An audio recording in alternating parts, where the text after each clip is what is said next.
BX1 +. Toujours plus d'actu. Pour l'instant, on va s'intéresser à vous, à nous, aux Bruxellois d'une manière générale. Nous sommes très précisément 1 219 970 habitants en région bruxelloise. Bonjour Jean-Pierre Hermia, merci d'être avec nous.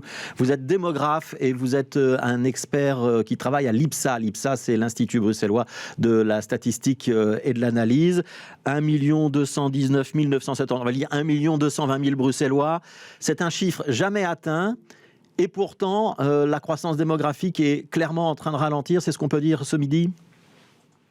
Bonjour, oui, tout à fait. En fait, en 2020, c'est l'année du Covid-19, bien entendu, la croissance a été très faible.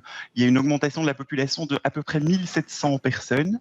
Donc, c'est la croissance la plus faible depuis 1998. Ouais. Ça veut dire que si on raisonne sur le long terme, on a eu un gros boom démographique avec une forte croissance de la population à Bruxelles. On peut dire qu'on est visiblement, la courbe est en train de s'aplatir. On est en train de rentrer dans une phase de stabilisation. C'est difficile à dire, parce qu'au cours des 2 années précédentes, 2018-2019, il y avait toujours une certaine croissance de la population, environ 10 000 habitants par an supplémentaires. 2020 semble vraiment marqué par la pandémie de Covid-19. On peut pas vraiment extrapoler pour les années qui vont venir. Ouais, ça y est, il y a eu 10 000 décès en 2019, donc le Covid joue un petit peu sur ces chiffres. Du côté des naissances, il y a quand même un petit ralentissement ou pas ? Il y a une diminution des naissances en 2020, mais il s'agit pas encore, en tout cas, d'un effet du Covid, puisque compte tenu du délai de 9 mois entre la conception et la naissance, la diminution qui a eu lieu en 2020 s'inscrit dans une tendance qui est en cours à Bruxelles depuis 6 ans. C'est la 6e année où le nombre de naissances diminue à Bruxelles. Alors, il y a donc ce solde naturel, donc les naissances et les décès. Il y a aussi le phénomène migratoire à Bruxelles, avec un certain nombre de nouveaux habitants qui intègrent notre région, et puis des habitants qui, au contraire, quittent la région bruxelloise pour aller habiter ailleurs. Alors, ça peut être à l'étranger, ça peut être aussi tout bêtement dans le Brabant wallon ou dans le Brabant flamand, par exemple. On dit souvent les conditions de vie sont devenues tellement compliquées à Bruxelles qu'il y a un gros exode des Bruxellois vers l'extérieur. Est-ce que c'est vrai ou est-ce que c'est pas vrai ? Est-ce que vous pouvez le confirmer dans les chiffres ? Alors, c'est une bonne question. C'est vrai que ça a été souvent véhiculé. Et en tout cas, en 2020, les chiffres ne montrent pas encore cela.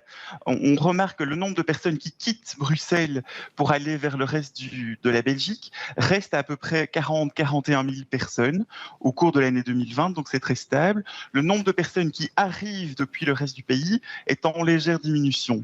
Mais il est fort possible aussi qu'il y ait que les déménagements soient postposés de 2020 à 2021. Donc en fait, l'exode urbain, il est toujours en cours à Bruxelles, mais il n'a pas explosé, en tout cas en 2020, contrairement à ce qu'on a pu entendre. Ouais, ça veut dire qu'on est quand même dans une année un petit peu atypique, on va dire ça, et on va attendre les chiffres 2021 ou 2022 pour confirmer ce qu'on pourrait estimer être une tendance au ralentissement ?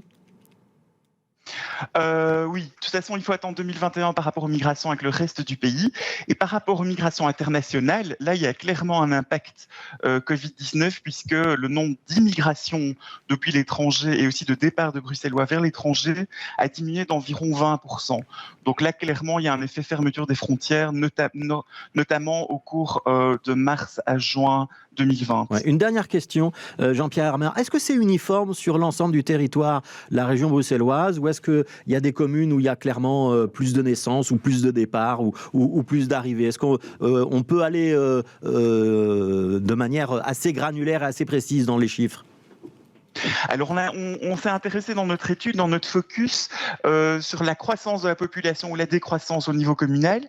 Et c'est vrai que même si la région augmente légèrement en termes de population, il y a quand même 11 des 19 communes qui perdent des habitants. On n'a pas regardé dans le détail si la perte était liée plus à une augmentation des décès, une diminution des migrations internationales. Ça reste à creuser, mais en tout cas, la situation n'est pas homogène au sein de la région bruxelloise. Est-ce que ce sont les communes du Nord qui ont une croissance forte et les communes du Sud qui on voit leur diminution vieillir et baisser, ou est-ce que c'est plus compliqué que ça ? C'est plus compliqué, c'est pas forcément évident. Franchement, c'est pour ça que ça reste à creuser. On aurait pu s'attendre à ça, une population plus vieille, donc plus sensible, notamment à la surmortalité du Covid, mais c'est pas forcément ça qui explique le fait que la diminution touche 11 des 19 communes bruxelloises. Ah ben, il y a plein de chiffres passionnants. On peut aller sur le site de l'IPSA, hein, j'imagine, pour trouver votre étude. Merci beaucoup, Jean-Pierre Hermaya. Je rappelle, vous êtes démographe et vous êtes un expert qui travaille à l'IPSA, l'Institut bruxellois de la statistique et de l'analyse. Merci de nous avoir consacré quelques minutes pour commenter ces chiffres qui sont sortis hier, hein, donc c'est tout chaud. Et donc je redonne le chiffre pour qu'on soit très précis. 1 119 970 bruxellois, si j'ai bien compté. Merci beaucoup.